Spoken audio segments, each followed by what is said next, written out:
So welcome back to Favorite Friday. For the last case for this week, we are going back to Pennsylvania. Specifically, we are going to Erie. Some of you may have heard of this case because of how bizarre it is, and considering that our victim pretty much died pretty much on national television.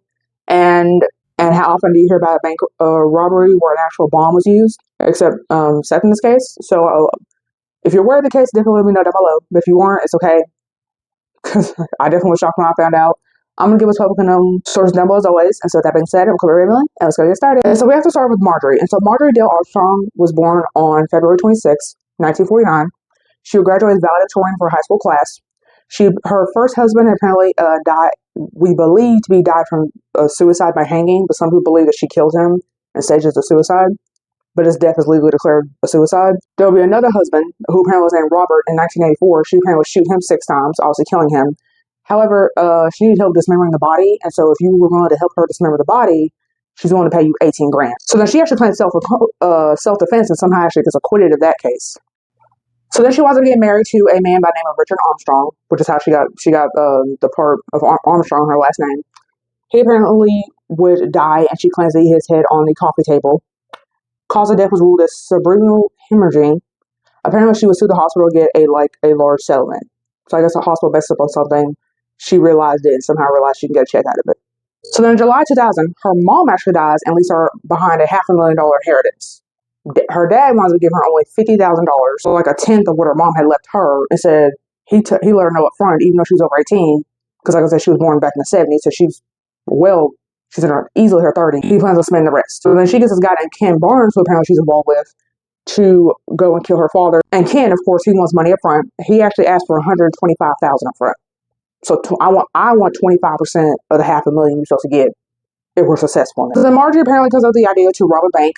So after she comes up with this idea, she goes and gets the help of Bill Rothstein, who apparently was a former lover of hers and a teacher. He apparently was born in January of 1944. He would drop out of high school and basically help his family business of bottles. And so then they're doing the bank robbery to pay off Ken Barnes. So that way Ken Barnes can kill her father. So that way she can get the inheritance before he spends it all. That's basically the plot of the murder, right? So then Brian Wells was born November 15, 1956. He dropped out of high school at 15. So now he is working as a pizza delivery man. On fateful day of August 28th, 2003. So he goes to the bank. I guess they wanted him to go to the Civic Bank, because I could find that part. So he goes into the bank and basically passes a note basically saying this is robbery, I have a bomb, yada yada, right? Teller basically says, listen, I don't have access to the vault, but I give you $1,800. So I guess Brian's like, okay, whatever.